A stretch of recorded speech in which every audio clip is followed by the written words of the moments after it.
حاضرین جمعہ السلام علیکم ورحمۃ اللہ وبرکاتہ۔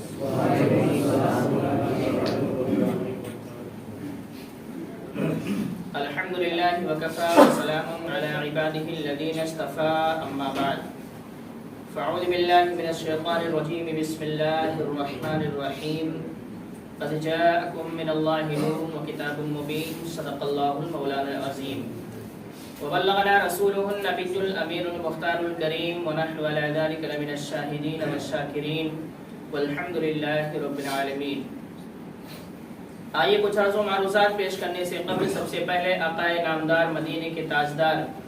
احمد مصطفیٰ محمد مصطفیٰ صلی اللہ علیہ وسلم کی مقدس بارگاہ میں درود شریف کا ہدیہ پیش کریں۔ الصلاۃ والسلام علیک یا رسول اللہ، الصلاۃ والسلام علیک یا حبیب اللہ، الصلاۃ والسلام علیک یا نور اللہ، صلی اللہ تعالی علیہ وسلم۔ میرے پیارے آقا صلی اللہ تعالی علیہ وسلم کے پیارے دیوانوں، ماہ ربیع النور شریف ہماری اور آپ کی نگاہوں کے سامنے ہے، اور وہ تاریخ، وہ دن، وہ شب جس کا ہمیں اور آپ کو شدت کے ساتھ انتظار ہوتا ہے، وہ رات اور وہ دن جس رات اور دن کے صدقے میں یہ ساری کائنات بنائی گئی ہے، جس رات اور جس دن کے صدقے میں ہماری اور آپ کی ولادت ہوئی ہے، اللہ نے ہمیں اور آپ کو بھی بنایا ہے۔ حضرت آدم علیہ نبینا علیہ السلام سے لے کر جس دن یہ دنیا قائم ہوئی، اس وقت سے لے کر قیامت تک جتنے دن اور ایام آتے رہیں گے، ان سارے دنوں میں، ساری راتوں میں اگر کوئی رات اور دن افضل ہے تو 12 ربیع الاول کی رات اور دن ہے۔ شب برات، شب قدر، شب معراج، یہ ان کی فضیلتیں اس رات کے صدقے میں اور اس دن کے صدقے میں ہیں۔ اگر یہ رات نہ ہوتی یا دن نہ ہوتا تو پھر سال بھر کا کوئی نہ دن ہوتا اور نہ کوئی ہی رات ہوتی۔ تو پتہ یہ چلا کہ یہ دن اور یہ رات ہمارے اور آپ کے لیے سب سے اہم، سب سے افضل، سب سے مرتبے والا ہے۔ اس رات اور دن کو منانا ہماری اور آپ کی فالتو والی ذمہ داری نہیں ہے، ہماری یہ ذمہ داری کہ اللہ نے ہمیں پیدا کیا، جس کے صدقے میں پیدا کیا، اس کا احسان ادا کرنا ہے، تو ہمیں اور آپ کو یہ رات اور دن منانا ہی ہے۔ اور کوئی یہ کہے میں نہیں مناؤں گا، کوئی کہے میں نہیں مناؤں گا، تو سوال یہ پیدا ہوگا آپ کیوں نہیں منائیں گے؟ ہر انسان کو یہ دن منانا، اگر وہ اپنے آپ کو انسان کہتا ہے تو، یہاں تک کہ وہ مسلمان نہ بھی ہو، اگر وہ انسان کہتا ہے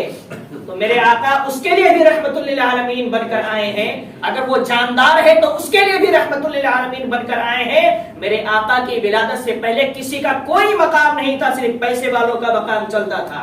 جن کے پاس دولت ہوا کرتی تھی، جن کے پاس شہرت ہوا کرتا تھا، وہی آقا ہوتے تھے، اور ہر غریب، ہر مزدور جو ہے وہ غلام بن کے زندگی گزارا کرتا تھا۔ غریب کو آج عید میلاد النبی اس لیے منانا چاہیے کہ نبی کی ولادت سے پہلے غریب کا معاشرے میں کوئی مقام نہیں تھا، لوگ پیر کی جوتیوں کے برابر بھی حیثیت نہیں دیتے تھے۔ لیکن جب میرا مصطفیٰ آتا ہے تو اس نے ایک ایسے غریب کو اپنے سینے سے لگایا جس کو بلال حبشی کہا جاتا ہے، اور جب سینے سے لگایا تو کوئی چھوٹا مقام نہیں دیا، بلکہ یہ کہا کہ جب میں جنت میں جاؤں گا تو آگے بلال جائے گا، پیچھے محمد جائے گا، اور محمد کے دائیں بائیں آگے پیچھے غریب ہوں گے۔ امیروں کے لیے فرمایا کہ یہ 500 سال بعد جنت میں جائیں گے، غریب سارے ہیں میرے ساتھ جنت میں جائیں گے۔ اس غریب کو عید میلاد النبی اس لیے منانا چاہیے کہ نبی نے تمہارے مقام کو افضل کیا ہے، تمہاری کوئی حیثیت نہیں تھی معاشرے میں۔ نبی کی ولادت سے پہلے تم صرف پیر کے جوتی سمجھے جاتے تھے۔ آج ایک مرد کو اور ایک باپ کو عید میلاد النبی اس لیے منانا چاہیے کہ اس وقت معاملات ایسے تھے کہ بیٹا جوان ہوتا تو باپ کو اپنے پیر کی جوتی سمجھا کرتا تھا، کوئی حیثیت نہیں تھی باپ کی، کوئی مقام نہیں تھا باپ کا۔ لیکن میرے مصطفیٰ آتے ہیں تو باپ کو وہ مقام دیتے ہیں، فرماتے ہیں کہ تمہارے باپ کی دعا ایک نبی کی دعا کے برابر ہے، جو باپ زبان سے ادا کر دے گا اللہ کبھی رد نہیں فرمائے گا۔ اور باپ کا مقام افضل کرتے ہوئے فرمایا کہ تمہارا باپ جو ہے جنت کے پچھلے دروازے کے مقام کے برابر ہے، یعنی اگر باپ ناراض ہو گیا تو جنت میں داخلہ بنا کر دیا جائے گا۔ اس وقت سے اللہ کے رسول نے ایک باپ کا درجہ بلند کیا۔ آج جو باپ بنتے ہیں ان کو اس لیے خوشی منانا چاہیے، اس لیے عید میلاد النبی منانا چاہیے کہ نبی نے تمہیں مقام عطا کیا ہے۔ ایک عورت کو عید میلاد النبی اس لیے منانا چاہیے کہ لوگ اسے بازاروں اور منڈیوں کی چیز سمجھ کر خرید و فروخت کیا کرتے تھے، یہاں تک کہ اپنا سگا بیٹا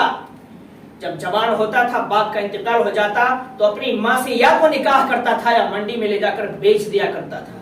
کوئی مقام نہیں تھا ان عورتوں کا۔ آج جو لوگ میڈیا پر یا سوشل میڈیا پر بھوکتے رہتے ہیں نا کہ اسلام نے عورتوں کو پابند کر دیا ہے، اسلام نے وہ عزت عورتوں کو دیا ہے کہ اس سے پہلے نہ کبھی ملا ہے اور نہ قیامت تک کبھی مل سکتا ہے۔ یہ میرے مصطفیٰ کا صدقہ ہے کہ دنیا میں تشریف لائے تو وہ عورتیں جن کا یہ حال تھا کہ ان کو کوئی پوچھتا نہیں تھا،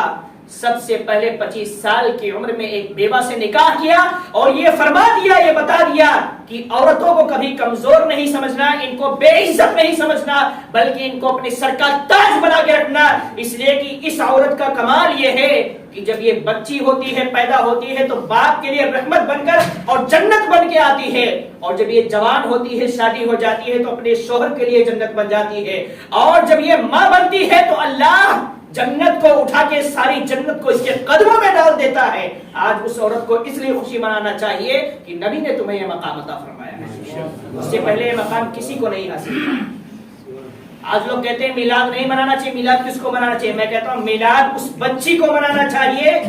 کہ جس کے پیدا ہونے کے بعد نبی کی ولادت سے پہلے اس کا باپ ہی گلا دبا کے مار دیا کرتا تھا،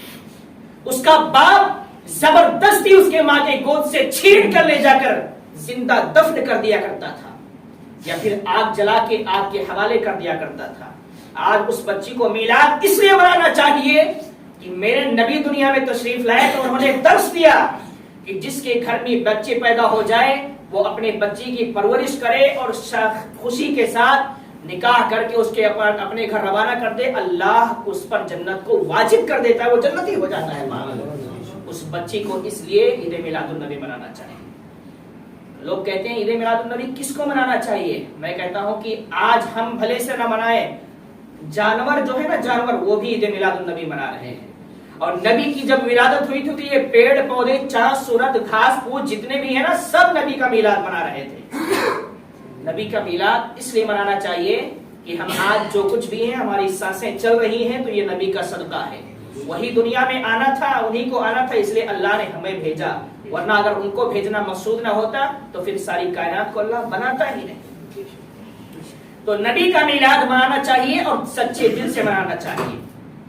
لیکن یہ ایک بات یاد رکھیں، میلاد کس طریقے سے منانا چاہیے۔ کچھ باتیں میں آپ کے گوش گزار کروں گا اور سچے دل کے ساتھ یہ کہوں گا، میرے دوستو غور سے سنو،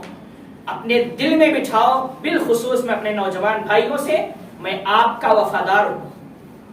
آپ کی بھلائی اور آپ کی خیر خواہی چاہتا ہوں، میں آپ کا دشمن نہیں ہوں۔ جو باتیں کہوں گا وہ شریعت کے دائرے میں کہوں گا، اور اگر اس پر عمل کرو گے تو مصطفیٰ جان رحمت تمہیں اپنے ساتھ جنت میں لے کر جائیں گے۔ آج ہم جلوس نکالتے ہیں، یقیناً مصطفیٰ جان رحمت کے نام پر ہمیں جلوس نکالنا چاہیے۔